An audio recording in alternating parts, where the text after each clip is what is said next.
Howdy y'all, we're talking about seed hauls. That means all the seeds that we have to grow for the season. I have basically 6 rows that are 50 feet long each to grow market bouquets for the entire summer and early fall. So what I try to do is when I buy my seeds, I buy them in the way that I'm going to make my bouquets, and I kind of grow them the same way too. So this particular row is my basil row because I have 3 packets of basil.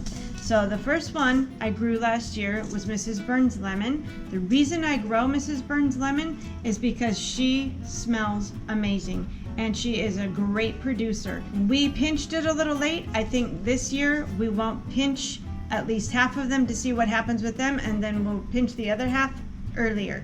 It was kind of crazy, but it's a great producer and it smells phenomenal, and it's the light green, so that goes with almost every single bouquet. I grew the cinnamon basil as well. It's a darker stem. It smells amazing, not like a cinnamon stick, but it does have notes of cinnamon, but it's the same thing. I think I'll only plant half and pinch it and see what happens. I really want to have the stems as long as possible. The longer it stays, the woodier it gets. It makes the bouquet smell good, but it works really well with the darker flowers, or if you like contrast, it's that really dark purple with the bright green, and then you can put zinnias and everything else with it.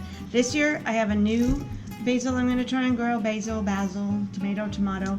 It's a cardinal. It's from Baker, and it has this huge seed plume on it that's almost like a flower in and of itself. So I'm excited to try that.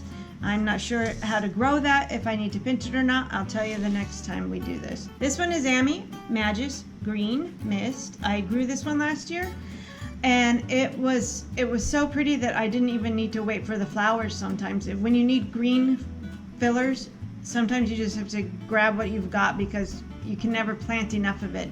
But the flowers are just as beautiful. They're like the Queen Anne's lace, but green. But their stems are hollow. It's really, and they're sort of like celery. So I really just love it. So I want to grow this again.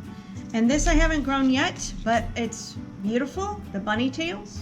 This is all going in one row, so I'm going to jam this row full of all these things. The bunny tails is a grass that will be wonderful dried as well as fresh. Who doesn't love soft and furry? I like petting my flowers, and this has got to be, I can't wait to see how this does. So I'll know more next year. Okay, in my next row, guess we're growing more greens. These ones are all new to me. This one is from Silver Lake Seed Company. It's the Feathertop Ornamental Grass. They're beautiful. I can't wait to grow them. I want to know more of how these work, if I have to pinch them or not. I'll read more about that. Florette has this in her book, and there's a couple other books that I have that I look up things, so I will find out more and let you know. This one is the Amaranth Green Thumb. This is brand new to me as well. I don't really have information about any of these, but I'm excited about them, and they're supposed to grow in my zone, which is 7B8A. Green Thumb Amaranth by Select Seeds. They have beautiful things. I did grow this one last year. This is, I didn't grow it from Florette, I grew it from Johnny's, but it's a cress. This one's a wrinkled cress, and it was beautiful, and I love it so much that I'm growing tons of it and all kinds of different ones. And I'm making, what I noticed, I didn't put Hortonova on it because I didn't realize I needed to do that with the grass. It was in the back and the wind didn't blow that hard, but I needed to put Hortonova on it because it laid down and grew funky. But I did make fun wreaths out of it, so I can't wait to make fun wreaths out of it again and see if I can do that with any of the other ones. I got a bunch of cress because I loved it so much. And so this cress is a Traxa. It's also from Florette. I haven't had any experience with it, but I can't wait to see how pretty it is. They're also flowery and dainty. I love cress. Pennycress.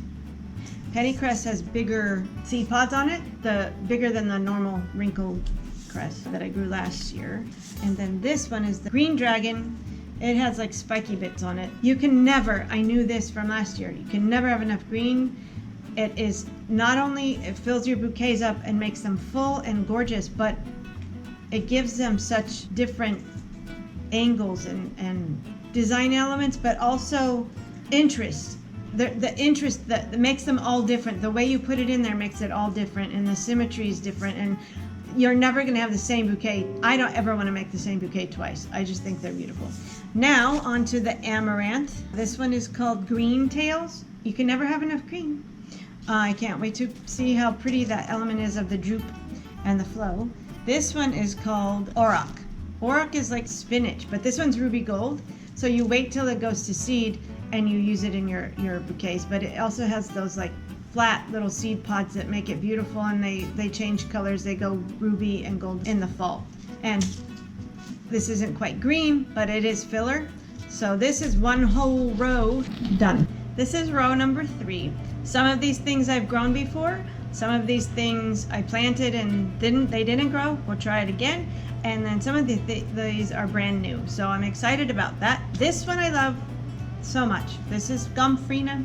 I got the Audrey mix. Is that how you say it? Audrey mix. And my favorite dried flower. It is just resilient. And everybody, I hear different people say, oh, Gomphrena is a pain, Gomphrena this, that, and the other. It is a little bit sensitive when you're stripping the leaves, so just be careful. That's what I've discovered. I love it though, and it's dried as just as beautiful dried as it is fresh. And then let's see, this is Cosmos. Now I love Cosmos for 2 reasons. Not only are they so dainty and precious, they have the most gorgeous green foliage. So last year I used them even if their flowers weren't perfect. I pulled those off and I used it as foliage, and I think it's just as wonderful. This is my favorite one, the Apricota. This came from Select Seeds. I love this color so much, and it's just gorgeous with everything that you're growing. This one is from Select Seeds as well. It's the Rose Bonbon. Yep, so pretty. This one is the Double Click Snow Puff. Now, none of them double clicked for me last year. I'm hoping they double click this year. And this one I didn't get to grow because I didn't have enough germination, but we're gonna hope that this works, and it's called Cranberries. It looks like a double. It's so pretty. Select Seeds again. Johnny's, Select, yes, those ones. Celosias, some of them worked last year, some of them didn't, and some of them are brand new this year. I've got some, the new ones I've got from Florette, I'm excited about because they're called Texas, where are we? Texas Plume Vintage Rose Mix. I cannot wait. The colors are amazing.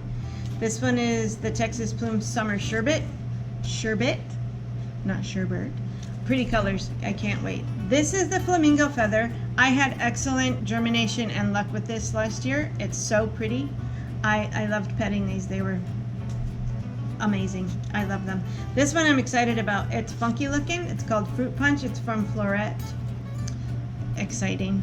They're so pretty. They're big. I think they actually might be a focal flower. Oh, Adaptive Seeds is where I got the Flamingo Feather from, and it worked really well. Johnny's, I've got the Selway Terracotta Celosia. I can't wait to put this in the fall bouquets because it's got that deep autumny coppery look. And then this one is the white, which is kind of actually limey green white. So, and that's kind of my favorite. It goes with everything. This came from Johnny's as well. I'm going to try to grow this daisy from Baker Creek. It's so pretty. It's got a blue center with the yellow around it, and it's just absolutely, I hope it grows. I don't know if it will. We're gonna give it a try. It's experimental. And this blue status, thank you, Nicole, for showing us how gorgeous it can be with sunflowers. I cannot wait. This blue heavenly status, I wasn't going to grow, but my mama, my sweet mama, I love her so much, and my daddy, she said, grow some status. And then I thought, okay, I'll grow status. It'll go great with the yellows, and everything goes great with blue anyways, especially at 4th of July. Anyways, thank you, Mom. It is the Heirloom Heavenly Blue. All right, that's row number 3. Amy Magus, they call it False Queen Anne's Lace. I grew it last year. It was absolutely beautiful. It didn't produce as well as my green mist. This comes from Select Seeds. We're going to grow it again because it is so absolutely lacy and gorgeous. This one is Dara. This has got chocolatey colored flowers and sort of dusty rose colored flowers. Although I didn't get any flowers last year, I can't wait to see if it grows again. We're gonna keep trying. Scabiosa. This one was the pincushion mix. I got mostly white ones. One really dark one. We'll try it again. I also grew last year the baby's breath. This one's for a select seed. Gorgeous, absolutely. Even in the heat of summer, it drooped a little bit. It was gorgeous that way too. I loved it. I don't think I can grow enough of this, and it's the Gypsifolia elegans Covenant Garden. I loved it. I loved this as well. Chinese forget-me-nots, firmament. I have read though, there's one that Erin at Floret has. It's longer. I'll find it. But this one is also a forget-me-not. It's from Johnny's. It is a mystery rose color. I grew pink saponaria last year, and it was beautiful. It just kind of took forever, and I had it like the last 3 weeks of the season, and it's probably because I started it when I shouldn't have. But learning, we're experimenting, and I'm excited to see the pink forget-me-nots. I love these teensy little flowers with tiny little petals. They're so gorgeous. These are brand new to me. This is from Erin at Floret. It's called Flocks of Sheep. Although I think Flocks of Seagulls would be kind of cool if somebody would name one that. Anyways, this is such a pretty color though. I can't wait to see how it grows and to use it. And it supposedly smells amazing. I've never smelt phlox. That's terrible. I can't wait to smell it. And this is also an experiment, a Snapdragon mix from Fairy Morse. I just had this from a couple years ago. We'll see if it does anything. But we're excited because Snapdragons are absolutely beautiful. Row 4, down. Okay, we just did flower row number 4, which was my filler flower. We are going to talk about my focal flowers, and they're really, really simple. Zinnias. It's like you can't mess up a ribeye steak, you can't mess up zinnias. They're simple to grow. Learning a lesson, don't put them in the cold. They turn brown. They don't like cold. That's good. But you can do so much with these, and they are so versatile. The colors are amazing. The other thing I learned with zinnias, don't plant them crazy like Skittles. You'll drive yourself crazy when you want to go make a bouquet. So now, and when you harvest them, harvest by color, because I tried that and I sat down and I couldn't think. So now we know better. We've learned. They're all beautiful, and they're all my favorite. I love the Senoritas, Select Seeds. These are the 2 colors I love. The Senorita, which is like a peachy, and then the lilac. They are so pretty. They seem to be as well a little bit more fragile because their petals are longer and they kind of twist. For me, as hot as Texas gets, they love heat, but it's like pick them, harvest them right before you need them, like a day before. Don't let them sit for a few days. It just doesn't, they don't like it as well. This is the coral, giant coral, Bennery's giant coral. I can't get enough coral. They're just so pretty. And then this is my other favorite coral. This was Select Seeds. This is another Select Seeds. I have to say this was by far my favorite of the colors. Even though it's in Oklahoma and it's small, I couldn't get enough of this one. This does not do it justice. It is more deep and salmony than what this coral looks like here. I love that one. I'm gonna try this Fairy Morse packet. It says it's a lavender giant. It looks gorgeous. This one is deep red. Now, when I made the bouquets with this deep red, and red is not my favorite color. I like red, but it's not my favorite color. I put it with white zinnias, sunflowers, the Pro Cut Orange. People loved it. So we're growing red again. And then I have also the little carmine, which is the Oklahoma. That will be a nice little addition to the big red ones. And with the yellow, you can't fail. These were my free packets from Baker. They always send you something free. And I had a few of these left. And I thought, well, let's try it. I don't know. But the yellow was invaluable. It just filled up the color that was missing. And you can never have too much yellow or white. This was the Polar Bear White, and I love this one because it has the lime around the center, and lime is my favorite. Here, lime. It's my favorite. It goes with everything. I don't care what you put it with. It'll go with pink, it'll go with blue, it'll go with red and yellow. It's just Select Seeds. They germed great. They were so pretty. Super big and double too for the Bennery Giant Lime. And then my babies, my favorite. These are the Queen Lime series. I am missing a seed packet of the peach, but this one is the Queen Lime Red. I don't know, in my soil, it turned a deep wine with that lime in the center. It was absolutely phenomenal. I couldn't get enough of that. And putting the cinnamon basil with this and white, like the white baby's breath. So pretty, so pretty. I loved it. This one is the Queen Lime Orange. I did not grow this one. I didn't know if I would like it or not, but the more I saw the Queen Limes pop, the more I love them. Johnny's again. Queen Lime Blush. So girly, so dainty, so bubblegummy. I loved it. You can't get enough of the Queen Limes. They're just phenomenal. And I deadheaded a lot that didn't sell to save for seed. So this went away, then I grabbed another one, then I cut that one from here, then flip them over, and I really didn't do this before, but now I did. But Why do you do it? because I do it so quick. But why are you saving all those flower heads? Because Mammy said so. Because why? Because We're gonna, make more seeds. we're saving seeds. You're doing a fantastic job. I have another box to fill up. Okay. Do you have enough flowers to fill up? 3. Okay. So I take that one over here, and over here, then I grab the purple one and look at it. Oh, that's beautiful. Then I take my scissors and I cut it. See what I mean, people? So, when I break it, then it comes. Then when I put it like that, it comes off. You are a serious flower farming guy.